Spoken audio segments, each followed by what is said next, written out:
Resuming debate, the Honourable Member for Beaches, East York. Thank you very much, Mr. Speaker. I'm very pleased to have this opportunity to speak to and in support of Bill 579, an act to reduce the effects of urban heat islands on the health of Canadians. And I'd like to congratulate my colleague representing the riding of Honoré Mercier for bringing this bill before us. As the urban affairs critic for our NDP caucus, but also as the sponsor of Bill C-619, the Climate Change Accountability Act, I'm very excited to have a discussion in this place about the impacts of climate change on cities, on the health of Canadians living in urban Canada, and about the great opportunities that present themselves to us for mitigating climate change and for improving the health of Canadians by focusing attention on Canada's cities. The discussion is particularly timely as countries gather in Lima, Peru, as the Conference of the Parties to the United Nations Framework on Climate Change, with the goal of putting in place by next year in Paris the agreement necessary to avoid dangerous levels of global warming.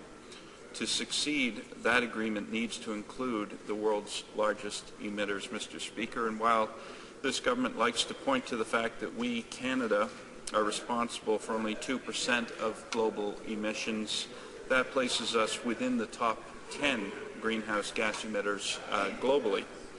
And looking globally, Mr. Speaker, there appears to be positive momentum in that direction.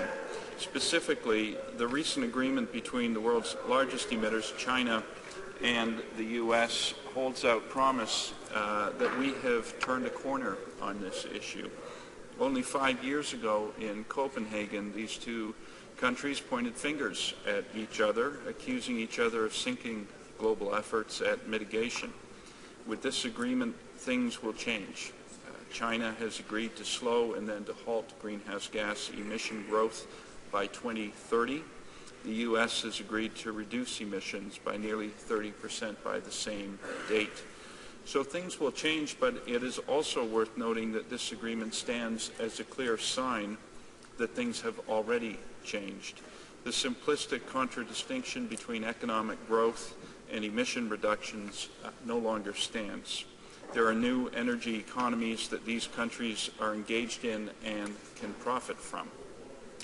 Last week's report from Clean Energy Canada tells us that things have changed here too in Canada and will continue to change. In that same 5-year period since Copenhagen, Canada, in the absence of federal support, I would note, has seen its capacity to produce electricity from renewable energy sources increase sufficiently to power 2.7 million Canadian homes.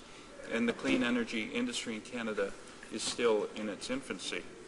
But also relevant to today's discussion is the impact of the health effects of climate change. As reported recently in the Guardian newspaper, in China, air quality is so far below the World Health Organization standards that a blue sky appears only after it rains, or when the government closes steel mills around Beijing and bans drivers from highways for major international summits. Of particular relevance to the bill before us, it is heartening to see that the U.S.-China agreement acknowledges the role of cities as final energy users and consequently as significant greenhouse gas emitters. The Climate Smart Low Carbon Cities initiative that forms part of that agreement recognizes the great potential of cities as sites of climate change mitigation.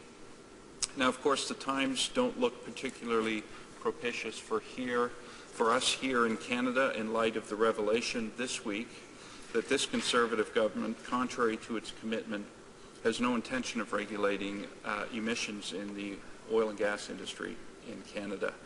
But, Mr. Speaker, it is the nature of government that it changes. They come and they go, and a government that breaks its commitment on such a significant, indeed existential issue, one hopes will go quickly. And a government that calls regulating what it had once committed to regulate, and I quote, crazy, one hopes will fall harder and faster than most.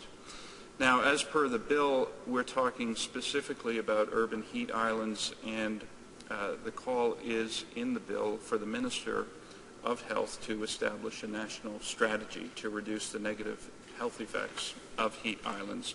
Urban heat islands are understood, Mr. Speaker, to be urban environments in which the average air temperature is markedly greater as compared to the average, or in particular that of the surrounding rural environment. The effect is well known and has been well studied, of course, precisely because of the serious impacts of urban heat islands on human health. Annual average temperatures tend to be 3.5 to 4.5 degrees higher in cities than in surrounding rural areas. According to the OECD, this difference, and note in average annual temperature, is expected to increase by 1 degree per decade to a difference of about 10 degrees in large cities. In other words, the heat island effect is significant presently and anticipated to get significantly worse over time. It has been estimated, for example, that maximum average temperatures in Toronto, my city, will rise by 7 degrees by mid-century.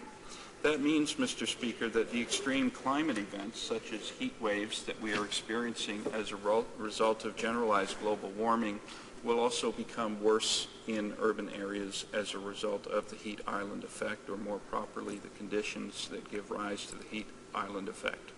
Those conditions relate in the main to the type of infrastructure and the particular materials, as well as the color of those materials that it's made of, that we find in urban environments. Surface materials such as concrete and asphalt, including asphalt roofing shingles, are particularly problematic. This kind of infrastructure tends to absorb large amounts of solar radiation and release it in the form of heat, thus creating heat islands. The increasing daytime temperature, in turn, tends to trigger a vicious circle as it interferes with natural nighttime cooling processes, but it also triggers artificial cooling efforts such as air conditioning that add to the heat island effect. Now, there are well-documented health implications of extreme heat and heat islands. It is fair to say that around the world, the effects of urban heat islands on human health are being documented by health and environmental agencies. The health outcomes vary from simply heat fatigue to death. According to studies conducted by the American Lawrence Berkeley National Laboratory, every 1 degree Celsius increase in warm weather temperatures increases the pollution caused by smog by some 5%. Smog generally forms above urban areas and heat islands and adds to water pollution and air pollution. Smog, in fact, is one of the main causes, of the increase in the number of cases of asthma, throat irritation, and even premature death. It is worth noting that not all are affected equally by heat island effects. Some are more vulnerable to the health impacts, Mr. Speaker, than others.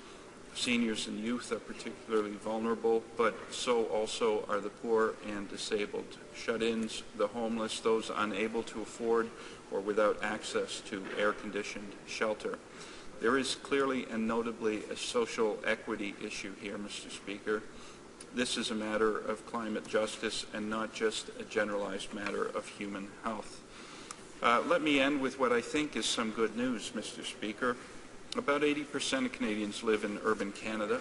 Urban Canada is responsible for a commensurate percentage of final energy use and consequently a commensurate percentage of greenhouse gas emissions. Not this government, obviously, but around the world, people who are concerned about the future of this planet, people committed to halting global warming so as to avoid dangerous levels, are alive to the issue of urban heat islands and their health impacts and dangers. And they are also alive to the great climate change mitigation potential of cities. That is why this bill and its focus on urban Canada and urban Canadians and the need to deal with these issues holds out such great promise for us and should receive the support of all in this House. And I thank my colleague again for bringing it forward. Thank you, Mr. Speaker.